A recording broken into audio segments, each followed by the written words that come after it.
So in the first part of this video, my sound is not very good, so I apologize for that. I'll show you that part first because the first part of the video occurred a little over a week ago, and I'll just cut to that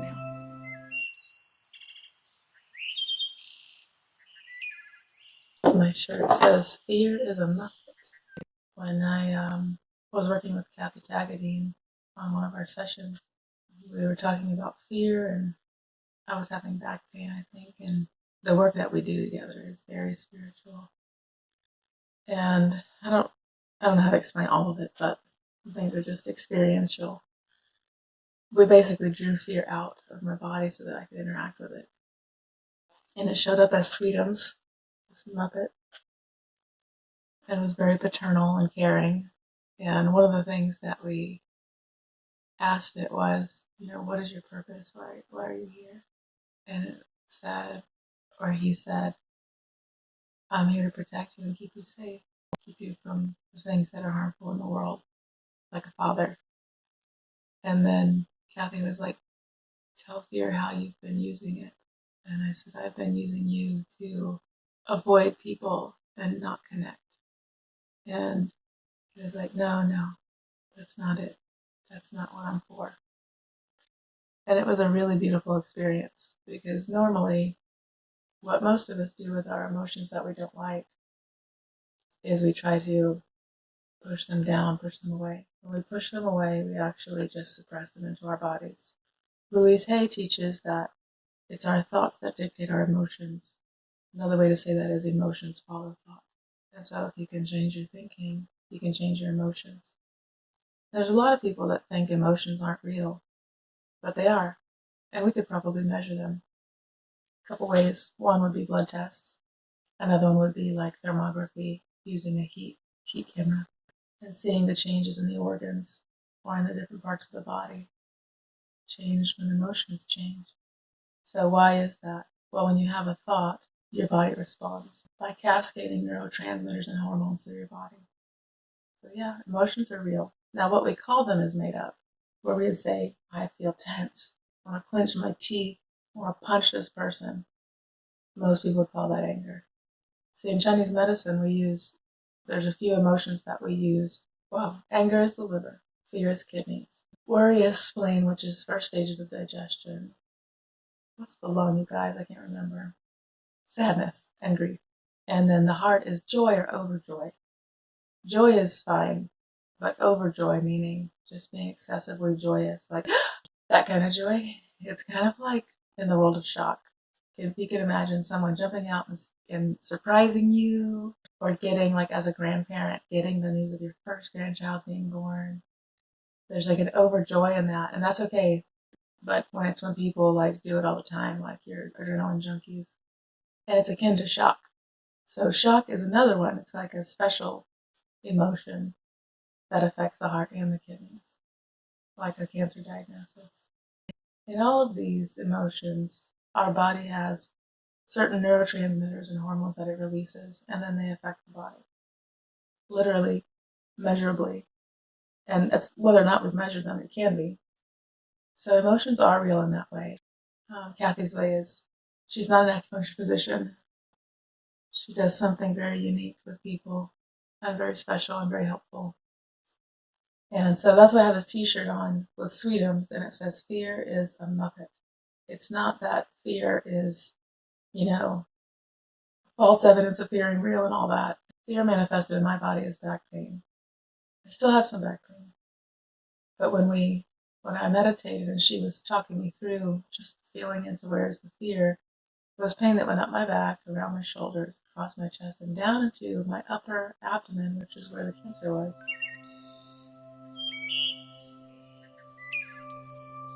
Today's Monday, March 21st, 2022. My chemo ended December 6th, 2021. No, my chemo ended December 10th, 2021. I am currently in fear that I have relapsed, and I'm seeing my doctor today. Last week, I guess about March 9th or 10th, I had an acupuncture session with Cassis at Komoribi Healing Center, and she's amazing. She does esoteric acupuncture. and regular acupuncture too. She kind of mixes it. But she's very spiritual and she provides a really beautiful space for healing. And in that session, I had an amazing opening. And what happened is basically that while I was receiving the acupuncture by myself in the room, I was kind of meditating and just praying. And I saw myself interact with the kid that bullied me. And a better way to say it is that he verbally abused me for a long time in middle school. I was an adult in this interaction, in this envisioning, and I was wearing all white, very flowing clothes. And I was on the bus where he typically did his bullying.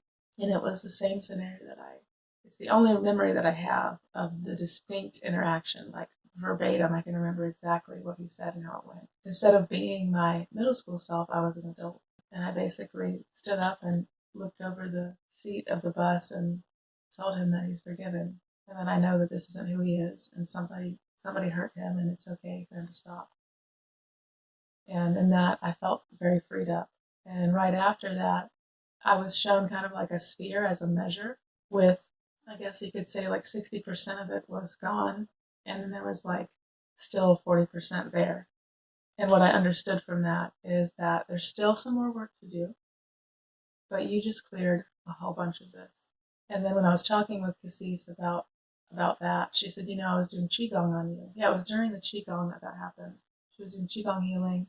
And she said, during the Qigong healing, I thought, I want to keep going. But then she got this, like, stop to say, like, if you keep going, it's going to be too much for her tomorrow. Meaning too much for me. And she said, like, like you'd have crazy emotions or anxiety. And I did. The next day, I did have this nervousness in my middle abdomen, or my middle jiao, which is upper abdomen. And I also, that same day that I had that session with her, I started taking moringa, which has anti-cancer properties and also makes chemo more effective. That's what studies show anyway. But a side effect is diarrhea, and it did give me diarrhea right off the bat. But I did jump into the highest dose, which is just 2 caps twice a day. It doesn't sound like a lot, but it's all one herb, so that is a higher dose for a single herb. And I took it for about 5 days, and then, because of the diarrhea, I was like, I need to see what my body's really doing. And it turns out my body is actually not normalizing. So there's 2 possibilities that I can come up with. One is the session with Cassis released something, and my physical body is responding. And that does happen with energy work. There's people out there who do not believe anything about energy work, like it doesn't exist, it's not real, it's all, hocus pocus. And anybody who does it is a fool, and anybody who offers it is a trickster. And in my experience, energy work translates into physical change. I'm not going to go into details about that, about why I know that, but I've seen it in myself, I've seen it in other people, and it's proof enough for me that there is real healing in receiving energy work and also doing it yourself through meditation and prayer and seeing notable change quickly. So that's one possibility, is that treatment shifted something so much in my body that I'm now not digesting the same. But the fear-inducing option 2, is that the cancer is back and it is affecting my digestion. And I can palpate something in my upper abdomen, which is where it was in last year. It's not nearly the same size, but it doesn't really move. In lymphoma, diffuse large B-cell lymphoma, which is what I had, there's a couple things. One, for a lot of people, if they relapse, not everyone relapses, it often comes back in the same location. And the second thing about it is it grows rapidly. It can double in size in 60 days, which is what happened to me the first time. Went from something that I didn't notice or didn't, I wasn't palpating, but then at one point I palpated and my abdomen was hard. And then it became something that I could distinguish as a shape. And then it became visible. And then I was in so much pain that I had to go to the hospital. So I'm seeing my doctor today. I can't help it. I just have fear about that, about this whole thing, not about seeing him. I mean, I have fear about that it's come back.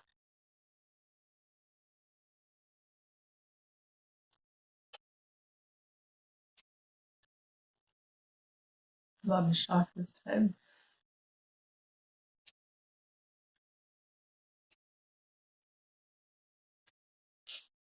Because it's so fast growing. if it is there, I don't want to wait too long to do chemo. I mean, I want to try something natural first, and I'm not talking about like, gently naturally. I'm talking like aggressive natural treatment. I fasted for 2 days, like water fast. I've never in my life been able to accomplish that. The longest I've ever gotten is 24 hours and suffering the whole time. Like, just, I'm so hungry. And not telling people, just that's how I felt inside. I'm so hungry. And then by say it's Monday, I eat Monday night, and then I fast on Tuesday, and by Tuesday night, I'm like eating a meal. Intermittent fasting. That's not like this kind of fasting I was looking for. But I fasted for a little over 48 hours, and I felt like I probably could have kept going, but I decided to eat a little bit last night, and then I'll probably just wait until lunchtime today. There's a lot of ways that I felt better doing that. So my stool stayed soft, and that was the concern. I've been dealing with constipation for years. Previously, when the cancer grew in my abdomen, I didn't get diarrhea. I just got like more constipated and a lot of acid reflux and a lot of abdominal discomfort. Like I felt my whole abdomen was inflamed and painful without touching it. The mass wasn't painful either, but it was gross. I asked my doctor the last visit, which I think was just a few weeks ago, when do I get a PET scan? Because I was already like having anxiety. Like I think I could palpate something or there was something going on. I think it was that I could palpate something, but it was so small. It's like nothing there. Seems like it's bigger. And he said 6 months because of insurance. My big concern with the cancer being back is that I have loose stool and diarrhea. That would be a massive change in my body and makes me worry that maybe it's affecting my pancreas, like growing in the pancreas. And I really don't want to go there. And I really don't want to have these thoughts about like managing my end of life, dying before I'm 50. The thing that I most want to live for is my kids. Because I don't want them to grow up without a parent. It's so devastating for kids. I don't want my wife to be alone raising kids. It's interesting because, Louise Hay says that cancer, and really most illness, she says all illnesses really, come from long-standing resentment and guilt and shame. There might be another one there that I'm missing, but guilt and shame are like self-punishment. I wouldn't say that I have guilt. That's something I worked through a long time ago, but shame, which is interesting because it's in the realm of guilt. Shame is like hiding yourself or, keeping yourself from being known, not being proud enough to let people know who you really are because you think something's wrong with you. That would be me. And a lot of people have shame. Resentment, yes, of course, I resented that kid that bullied me, but I buried all that and moved on. It was so many years ago. Now I've worked through part of that, most of it, but I still have like this lingering emotion of hatred that comes up. Still have this lingering hatred that I feel every now and again. It's not directed at anyone. It's just like if I think back to that situation, sometimes I feel like, oh, so mad. And it's kind of like indignation. Like what's left of it is like, how dare you do that to me? And that's kind of how I felt back then. But I just curled myself into a ball and tried to hide, which is shame. And what that really created was, um, he was my peer, right? And so it made me believe that I wasn't acceptable to my peers. And so I didn't make a lot of friends in high school. I didn't really want to engage with people. And looking back, I'm like, oh, well, I could have done this or that, or I could have transformed that. I could have changed that about myself, but I didn't have access to that at that time. I carried that into high school and in my 20s. Toward the end of my 20s, I started doing some different stuff, and it started giving me access to something different, but I didn't ever complete or resolve that issue, that experience. And so when I turned 40, I started to see it differently. My son was born when I was 40.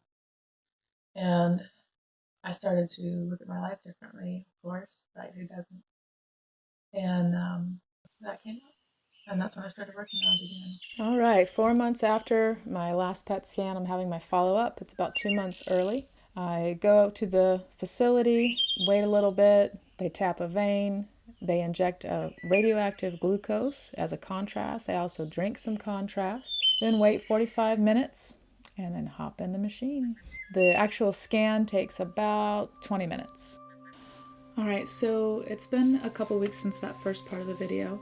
I think it's been 2 weeks now because I saw my doctor and he set up a PET scan. I scheduled the PET scan for last Monday, but the insurance approval takes a little bit of time. And so it got moved to Friday. And so I had it 2 days ago. It's Monday again now. So 2 weeks from the last time I saw my doctor.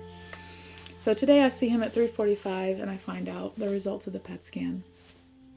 And, you know, I went through a lot of spaces, a lot of emotions, because, you know, the first time through, and hopefully the only time through chemo, I was kind of in emotional shock and disbelief and an experience of surrealism or surrealness.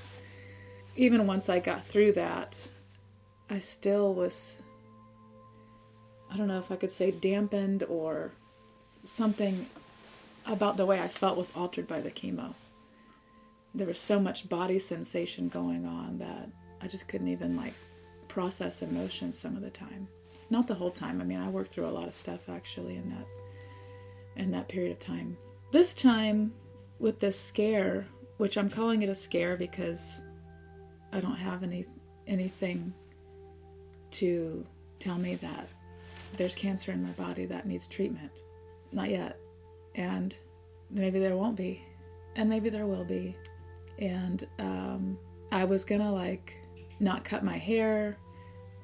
And I was like, I'm not gonna shave my legs, whatever, because if I do, it's all gonna fall out anyway. And I was like, wait, why would I live that way? And so I just stopped and I was like, I wanna shave my legs, so I'm gonna shave my legs. I wanna cut my hair, so I'm gonna cut my hair. I wanna record this video not knowing how it's gonna go. And so I just did those things. I set up things to go do and what I would normally do, what I would want to do, whether I'm in remission or relapsing, I don't know. So, you know, that's how I chose to deal with it. After a couple days, you know, the first couple days, I was like, I had anxiety and I had fear come up. And, you know, I haven't talked a lot about emotions, but I'll just, you know, drop a little something here. Emotions are like guideposts. They really do show us how we are interacting and our response to our world and what's going on. And our circumstances, that's mostly what we react to. And circumstances change, and most of us live according to our circumstances, meaning how we feel and our outlook is dependent on what's going on. And so right now in my body, what's going on is I can feel something in the same area where the mass grew in 2021. And that had me set an appointment with my doctor. He palpated. He said, I can feel something there. He said, I wonder if it's not scar tissue. He said, but I'm going to go order a PET scan. He said, if your insurance doesn't approve a PET scan, we'll do a CT. But they approved the PET scan, and so I had that on Friday. Is it scar tissue? Maybe. Is it a blob of cancer cells? Maybe.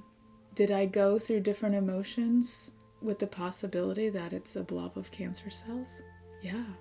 Did I shove my emotions down in my body? No. I've done that my whole life. And in fact, probably you have too. We really are, well, I'll say it this way. We really are not taught to be with our emotions. We are not taught to engage with what we're actually feeling. At least not my generation, and definitely not before my generation. The new kids, the kids now, like the young kids now, a lot of parents are trying to help their kids understand emotions. You know, name it. Is that anger? Is that frustration? So one of the most important things that I've learned through this process of cancer and facing, you know, the possibility that my body could be done is just how much I've buried my emotions. And the truth is, if we don't process those things, they hide in the body or are hidden in the body by you or me so that we don't have to deal with them. Or we think that we've dealt with them, but really we just pushed it aside and pretended like we were okay. Maybe in the moment we had to save face. Whatever happened was embarrassing, or what was happening through a period of time was shameful, or there were threats made. Yeah, in my acupuncture practice, I learned just how much harm there is in the world between people how much accidental harm there is and also how much intentional harm. I was shocked by things people told me. There was stuff that I saw in movies that I thought, oh gosh, that's a crazy story. And then I started having patients who would tell me things, and I was like, oh my God, I thought this stuff only happened in movies. And that's when I realized movies are based on reality. And I'd have, my patient would say like, yeah, but I was okay. And I'd say, that's traumatic. That's like maybe something you could go work on with your talk therapist. Like maybe bring that up with your talk therapist. That was in my early years, like 10 years ago. And I found it very interesting. And then recently, at the time of closing my practice this time, I was doing a lot of spiritual work with people through acupuncture meridians, and using herbs more for the physical healing. My patients, a lot of them, the ones who weren't as open, would say, I just can't believe how much peace I feel. They felt so peaceful from the treatments. And then the ones who were more open, boy, they're in there for like 45 minutes. They come in and I'd be like, how you doing? Oh, I just went on a whole journey. My mom came to see me. My dad came to see me. I worked something out with my brother. And it's like both their parents have passed. So they're telling me like, they came to see me. Worked something out with my brother is like played through an issue in their mind. Now they know how to address their brother with a problem they were having. That's some stuff, So I'm going to stop here. I'll come back and tell you what happens when I see my doctor today. In the previous part of this video, I told you that I was getting my results from my PET scan. It's been 2 days. And I am so happy and so relieved to report that it is all clear. Palpating something in my abdomen in the same location that the cancer was just sent me through all kinds of spaces. And I don't know what else to say about that. I'm not a Debbie Downer. I'm not a Pollyanna. I'm not a bright sider or any of those things, And one of the things that I definitely got out of this experience is how to embrace my emotions, whatever they are, and to not ignore them. That's part of what got me into this situation, And my doctor was wonderful. He walked in and he led with that. He wasn't like, how you doing today? He was like, here's your PET scan. It's clear. You have no cancer. He said, I don't know what that was that you're palpating. And he said, but it's probably scar tissue. It isn't cancer. And I was so grateful to him, and I've never reached out and touched him or anything, and I reached over and I grabbed his arm and I said, thank you so much for ordering that PET scan. And he's like, yeah, it's better to have peace of mind. And I appreciate that about everyone that's been on my medical team for this experience, that has been part of decision making and all that. Everyone has been just like, yeah, let's make sure you have peace of mind. And one of the questions they ask whenever I go in for blood work, which really from the start, back in August, asked me about my emotions, like am I depressed or feeling particularly sad or anything, anxious, like do you have any crazy anxiety or depression, really, is what they ask. And I think that's important to ask in this situation, because I think for a lot of people, it really wrecks them emotionally. And I had some times, I did. And recently, just with this scare, which I'm glad it was just a scare. Yeah, and that's really why I came on today, is to complete this part of the story for you. I know somebody's going to watch this video. Your outcome might not be the same as mine. Your PET scan might show something. And all there is if there's something on your PET scan, it'll get handled. There's something that you can do about it. And I'm not here to tell you what you should do. And I'm not here to tell you how you should treat your body, like what kind of medicine you should use. I'm not here to tell you to do radiation or chemotherapy, or to not do radiation or not do chemotherapy. Every cancer is different, and every person who has cancer is different. And that's the truth. So if you're watching this and you're waiting on some PET scan results and you're having scanxiety, anxiety of scans, keep this in mind.